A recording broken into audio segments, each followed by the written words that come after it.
అందుకే దేవుడు ఈరోజు నీతో నాతో మాట్లాడుతున్నాడు. నీ విశ్వాసం ఎలా ఉంది? ఎలా ఉండాలో తెలుసండి విశ్వాసం. మాదిరికరమైన విశ్వాసంలో 2 ఉంటాయి. ఏంటా 2?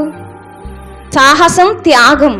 నీ విశ్వాసములో సాహసం ఉండాలి, 2 త్యాగం ఉండాలి.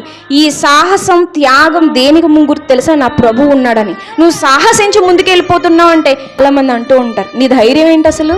అసలు వెనకాల ఏముందని నీకు ఆ ధైర్యం అంటే ఏంటా ధైర్యం? ప్రభు ఉన్నాడన్న ధైర్యం. అన్నిటికీ ముందుకొచ్చేస్తావు. ఆరోగ్యం బాగోదు, ఆర్థిక స్థితిగతులు బాగోవు, ఏమీ బాగోవు.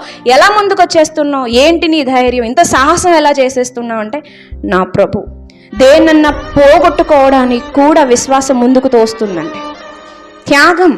దేన్నన్నా వదులుకోవడానికి విశ్వాసం ఇష్టపడుతుంది. విశ్వాసం ఎలా ఉంటుందంటే కనిపించిన దానిని నమ్ముతుంది. అంతా పోయినా సరే నా ప్రభు ఉన్నాడని నిలబడడమే విశ్వాసం. ప్రియమైన వాళ్ళ